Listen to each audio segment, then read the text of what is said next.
Today, we become legends. So I've done quite a few videos in the past reacting to absolutely absurd Reddit hot takes and ones from my community as well. A lot of people commented on those videos requesting some of my own hot takes on the game, so here you go. Viewer discretion is advised. Some of these takes are extremely spicy. Try to remember that these are just my own personal takes. I'm not saying the game should be exactly this way, and if you don't agree, you don't have to dislike the video. If you want to, you can, but you don't have to.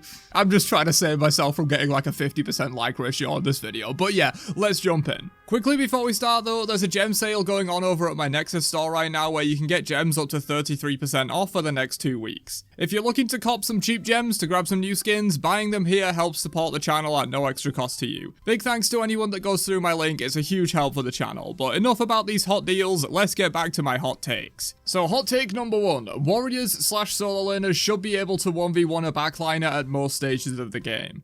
This one probably lost about half of the audience watching this that aren't regulars to my channel in an instant. Yes, I think warriors/solo laners absolutely should be able to solo kill backliners, especially mid laners, for most of the game. This is simply because if they can't do that, what are you even doing as a solo laner? You're just a CC bot and damage sponge at that point and a glorified support, which is an extremely boring playstyle and leads to issues like what we're seeing right now, where traditional solo laners just have no place in the meta because you'd be better off running something that can actually threaten your enemies. The amount of people I see in the community normalizing the idea that warriors should never be able to kill a backliner in a teamfight and should only be there to CC people is a complete joke, and it's ruining a role I once loved. Number 2, laugh spamming is hilarious when used right and people need to grow up a bit. Alright, so moving on to a less serious but probably equally spicy take, laugh spamming when used right is absolutely hilarious, and the people that start crying in a corner and reporting people for harassment because they got emoted on a video game need to grow up. The mute button exists for this exact reason if you don't want to participate in it. I will say though, the people that get completely bodied but then get their own team to 4-man gank you and then laugh spam your body when they did nothing aren't doing it right. Laugh spam is for a clear outplay, usually in a 1v1, and is admittedly overused, but when used right, I think it creates a hilarious rivalry and people complain about it way too much. Number 3, the meta is extremely based on people's perception of what is good, not what is actually good. Alright, so this next one is a bit weird, but essentially what I mean by that is people overreact massively to buffs and nerfs and just use what they think is meta or what someone told them is meta rather than thinking for themselves and finding what is actually strong. The recent mage solo stuff is a good example. Pythag's piece went literally unchanged and was built precisely 0 times before it was popularized in mage solo builds, and an item that was seeing no play 2 months ago and had no changes is now getting nerfed. Take what you want from that. Either the item was already strong and deserving of a nerf and no one realized it yet, aka it already was the meta, or the meta was overblown, the item was and still is fine, and the nerf was unjustified, people just overreacted because everyone was building it. Of course, everything in the meta is related to each other, and we might not have seen Pythag so much if Breastplate wasn't buffed, for example,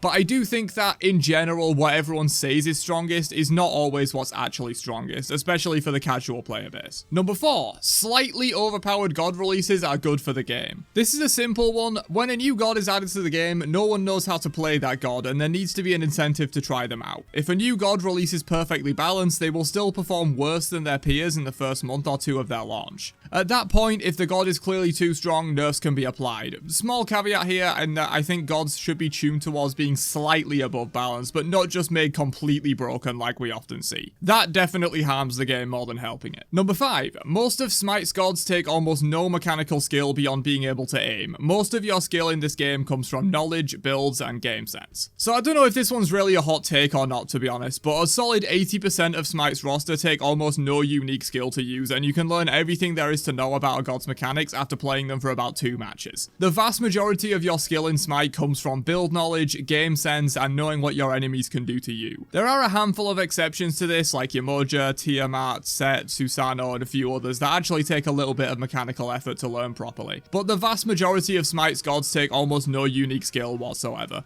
Just be able to aim and make builds and you can probably play every god in the game somewhat well. Number 6, Joust is the worst game mode in Smite. This one probably pissed off a solid 30% of people watching, but I truly believe Joust is a steaming pile of dogshit and the worst game mode in Smite by a decent margin. The only one that comes close is Duel, which is also trash in my opinion. I would genuinely rather play Arena than Joust, since at least I don't need to activate my brain in Arena. Joust has a weird balance where I do have to activate my brain, but I'm not actually being challenged or pushed like I am in Conquest. Joust is sort of the junk food of Smite. Sure, my brain is engaged, but there's like 3 neurons total being activated there, and I'm not being challenged and pushed like I would in Conquest. At least with Arena, you go in with the expectation to use 0 neurons and just have mindless fun. Joust sits in the middle ground of being super tryhard, but not being interesting or challenging enough to give that constant improvement dopamine hit. Number 7. Smite should have a permanent 2v2 game mode, or at least try one.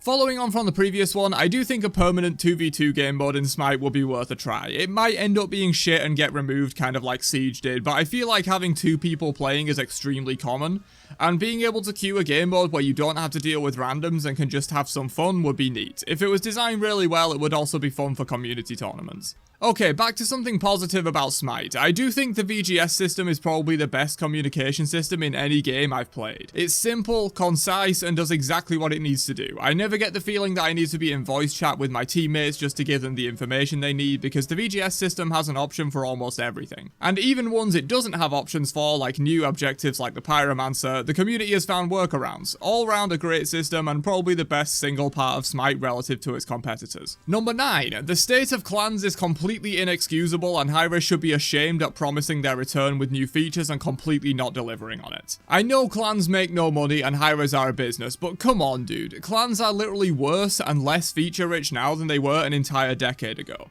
It's one of the only parts of the game that is objectively much worse than when the game launched in 2014. Clans were removed in Season 7 with a promise to reintroduce them later on with more and better features. When they eventually returned over a year later, they had no new features and plenty of the original ones were actually removed. The clan store, the honor point system, clan levels, clan chat, and member limits were all removed or limited in the case of members. This is completely inexcusable, and Hi-Rez should be ashamed of the state of clans right now. They're basically a glorified clan tag at the start of your name and nothing else. So much more could and should have been done with them, but they've just been left to fester for years. A real big embarrassment for the game in my opinion. And finally, number 10, Smite's lore is awful and could use a complete reboot with some genuine effort put into it rather than just walls of text. As someone who tries to make videos on this stuff, I can personally tell you that the lore of this game is utter shite and presented in a terrible way. Some sections of it have comics, some sections have animated image compilations, but most of them are literally just walls of text that isn't even written well. They're not engaging, frequently have grammatical errors, are all in all a terrible experience to read. A lot of people comment on my videos asking for me to do more lore content, but the main issue is it's just so hard to make something out of nothing. For 80 to 90% of the lore, there are no visuals that go with it, so I would just have to make my own or seek an artist to commission background images, which is extremely expensive and makes the videos a massive loss for me financially. Add to that the fact that I have to essentially rewrite the lore in my own words because the lore entries are not written well, and it just makes the whole process an absolute pain to deal with. For those looking for lore videos from me though, I do have a complete Smite lore oversimplified video in the works that is going to attempt to cover all the major events of the lore in a more condensed way, since making individual videos with only a wall of poorly written text to go on just kind of doesn't work. I can't make them engaging enough. But yeah, that's all my Smite hot takes. Definitely leave your own thoughts down below on whether you agree or disagree with a lot of these. I'll be reading the comments on this one for sure.